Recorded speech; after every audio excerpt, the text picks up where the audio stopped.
at night. Day and night, the lonely stoner seems to free his mind at night. He's all alone, some things will never change. The lonely loner seems to free his mind at night. At night. Okay, so here's a track I made. It's a free download over on my SoundCloud.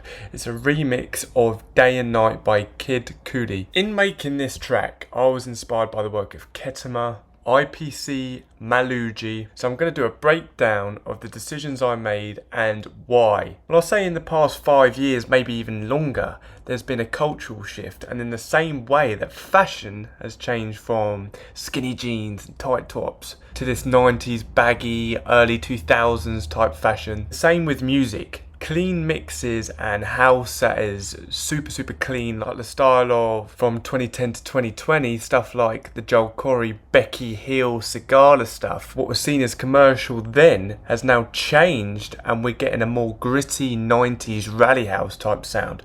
That, along with the creativity of UKG, is just taken over. And then of course you've got D&B, which they didn't even used to allow in clubs, which is now taking the front. The overall focus really is switching from super clean mixes to mixes that are sounding not that clean. The songs that are inspired by the 90s rave scene and early 2000s rave scene, but some things remain universal, such as a catchy bass line, and more importantly, a vocal that sticks in your head. Production wise, everything is kind of simplified with focus on leads and bass patches. Now, what kind of genre you call this, I don't know. Is it house? Is it garage? Is it speed garage? But for now, I'm just going to call it speed garage. And this type of music tends to sit between 130 to 145 BPM. But like always, I'm going to start with the chords.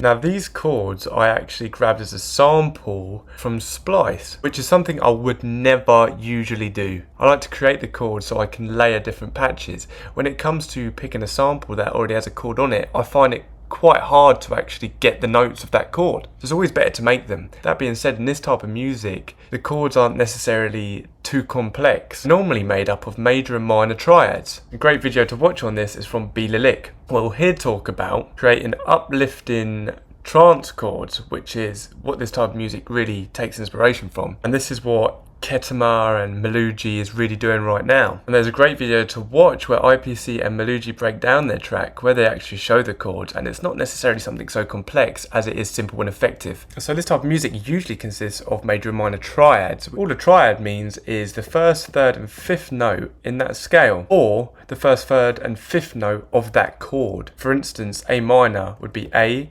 C and E. Now what this type of music does to create variation and something uplifting is take the third note and pull it up the octave. So in this case, the C would be put up one octave to the higher C. From there you can experiment with different types of chord structures. For instance, a common trance chord structure is the 1-5-6-4, and that basically means just creating these chords off of that note in the scale. For instance, if you were in A minor, the first note would be A, the fifth note would be E, sixth would be F, and the fourth would be D. So you'd create triad chords from there and just put the third note up one octave. In terms of patches, I just picked trance style pads from Splice, saw pads and plucks from Splice, and even mess with them yourselves. A good person to look up is Sam Smyers. He has a list of great patches. As I said, this one is the one I use from Splice. All I really done was cut it and change it. Originally it was this here. I just cut it up into one there and then processed it to create a larger sound. And the way you do this to create that epic sound is to add lots of reverb and delay. For instance, I used Valhalla Room and Echo Boy to get this sound. But if I was to turn them off, this is what it would sound like. Then if I turn them on, you can literally just copy and paste that. But what I would say is make the chord yourself, because the problem that I found in this specifically is that I couldn't layer up different patches. However, the chords were so good and suited it so much that I just decided to stick with it. Now, in a lot of music, and a great technique to use is to actually put the reverbs and delays on send buses, which are here. So you can have a bus here which will send your signal to this, and from here the effects will be on this channel. So I could put the reverb over on this channel and then control how much of the signal goes over to it, and from there I can actually sidechain that signal over to the original sample so it ducks out when the sample plays. However, because this music is kind of gritty sounding, it's not clean, a little bit kind of scattered, in my opinion anyway, that's just what I've listened to. It's a creative decision not to make it so clean and let everything kind of flow into each other. So I haven't edited it in that way. The basses.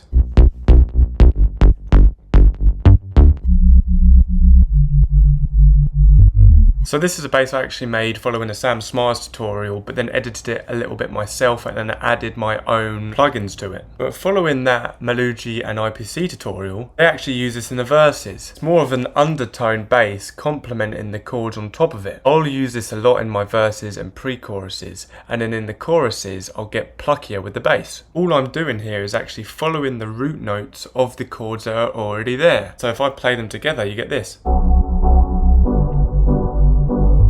I add these higher up octaves here just to give it some variation on bar 2. This is really common. And to circle back to that 90s sound, you want your basses really mono. A lot of the time I'll have them distorting through a saturator and sausage fattener. This is because in smaller speakers the bass often gets lost, but in larger speakers you can hear them. So when we're mixing through our headphones, we can hear the bass perfectly fine, but if we was to listen to it through our phone, it gets lost.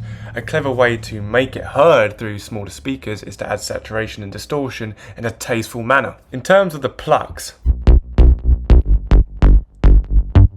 the notes actually follow the same rhythm as the pads that are playing. This is a technique throughout the ages. Again, Kashmir used to talk about this, matching the bass with the kick and the kick with the pads, therefore making everything sound cohesive. If you have your bass plucks playing a different rhythm to that of your main stabs or kick, it can create something quite hard to listen to. The main thing we want to do is make everything sound cohesive and easy to listen to, so it's catchy and effective. Often the tracks that take off and that are the best to listen to are the most simplistic. The patches I've used are trance patches found on Splice and then put into Serum and slightly edited myself. What's more important is the effects that I've put on them. For instance, for my main trance bass, you can hear that I've added a delay there. So I put the Echo Boy on it and just put it slightly in the mix. This is something Kettama uses in his latest track. This is also a very cool plugin that I've also used. It's called Infiltrator, and you can get it from Splice on a monthly subscription. There's so many different effects that you can add to this. I've added this one to give it that different edge to it and mess it up slightly so it's less clean sounding. Then added saturation and a kickstart. Sidechain your basses always to the kick, always, otherwise it becomes too messy. You actually want to sidechain a lot,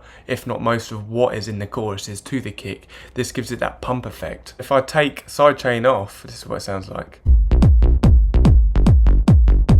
Now again, in that video from Malugi and IPC, what they do is they tend to group their instruments together. You group all the same instruments together and then put it in what's called a sum bus, and then you can affect that sum bus so it affects everything together. This creates what's called a glued effect. What I've added on top to affect both basses is a sausage fattener, saturation, and then the guitar rig. The reason I've added the guitar rig is just to make it sound mono. I've made it all go into a mono effect, which basically means through the center. This is something all rave music does. Adding stereo width to your bass can create a really cool effect. It's just not that common in this style of music. Move on to the drums. Drums are super simple. Again, in that IPC breakdown, they use the same type of things, which is this thumping tech house kind of kick, and then some top loops that are inspired by speed garage.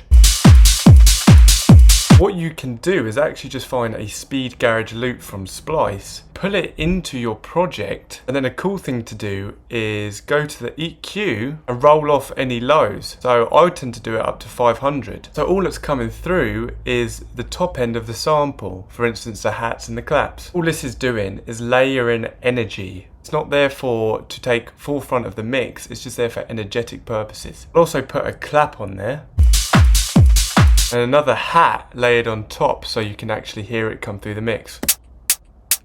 Together with these top loops. So there's not that many layers. It's simple but super effective. There are so many different creative aspects that you can do with this. For instance, reversing some of the samples, adding delay to the last clap, making everything off grid to give it a swung effect. Ultimately, Especially in this and that breakdown that I saw, simple was often more effective. It's more about your sample selection, which is that 90s rave sound which comes from that 909 and speed garage samples. In the second part of the chorus here, you can see I've layered some more top loops, and that's just to carry the energy. Another thing I'll do is layer more claps and maybe some reverses in there to give it variation. Another important thing to note is that I've grouped it and then applied effects to create that glued effect again. This is something IPC talks about. He actually uses this exact same preset on Decapitator, which is a drum fattener. That gives it that crunch. I've added sausage fattener and also saturation, which is a free plugin. I've then added a compressor and a limiter. The reason I've added a limiter at the end of the chain is because when I add all of these effects, the loudness of the samples actually go up. I don't want that to happen. I want the perceived loudness to come up. So what I can do is take all of the effects off, find out how far they were peaking, set the limiter to that, and then push it so the perceived loudness actually comes up. Another thing I've done is automate the EQ to get that underwater effect that you hear in so many tracks. Just lower the EQ by automating it to around 1000 to 2000. You get that underwater sound effect like this. You can do the same with the low end. So when you're going into the chorus, you take the low end out and then put the low end back in when the chorus hits. This creates more of an effect and an impact for the chorus.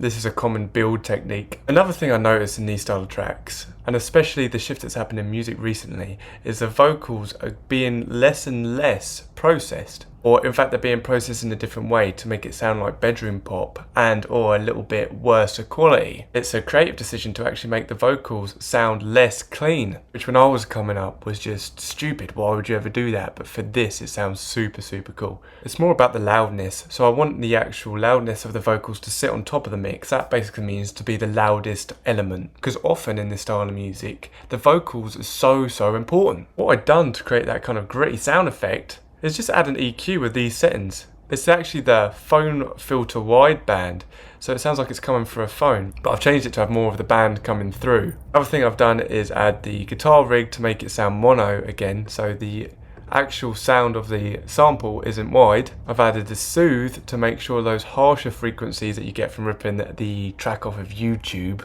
to come down, so it's a lot less harsh, and some messy reverb in there. Again, if I was to do this on a track that I was going to release, maybe I would put it on a bus, but for this it sounds super cool to not have it like that and to have it all floating around. It kind of sounds messy, but messy is good. In fact, he's the best football player in the world. Day and night, the lonely stoner seems to free his mind at night. He's all alone, some things will never change. Without the effects, it sounds like this. Day and night, the lonely stoner seems to free his mind at night. So all I've done is added those effects. The clarity is just, you can hear some pops in there. This is getting rid of that. Again, I'll put a limiter on there just so the perceived volume that is coming through is louder than it actually is. Now normally I would also add compression on these vocals. However, when you take a vocal from YouTube and you rip it and it's an a cappella and you process it using compression, what compression does is take the quieter signal from the sample and make it louder. In other words, if you have a bad recording, especially from a bad microphone, and you've got a car outside that whizzes by, that car becomes louder. Now with super clean vocals that are recorded properly in the studio and you have the clean sample, compression is often very good. It makes it sit very well in the mix. However, when you're taking a bad quality sample, it's not the best thing to do. So it's better to sort of leave them natural and add subtle changes to bring it up. Now look, you can actually grab the samples, the drum samples and the bass patches up in the link in my bio. Are you someone who is passionate about music production, making house music, garage music or dance music in general, and you'd love to make it and release it at a commercial and competitive level? Well, I've created a guide here that goes through every detail of commercial dance to a T, including structure in a song, starting a new track, crafting chords instead of copying them,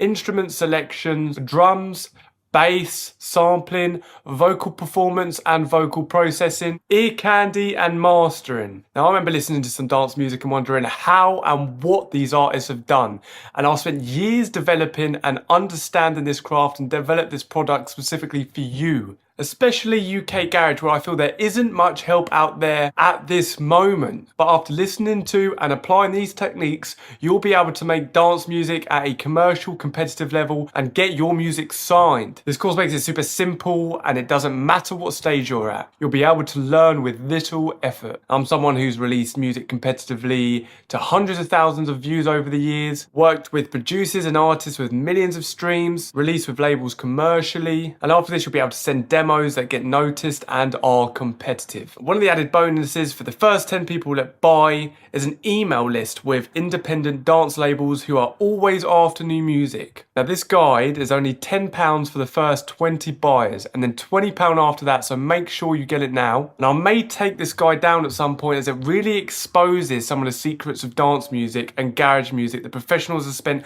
years developing. So you'll get a one-up on your competition for sure. The link is in the description and in my bio. Crafting the chords. Well, in my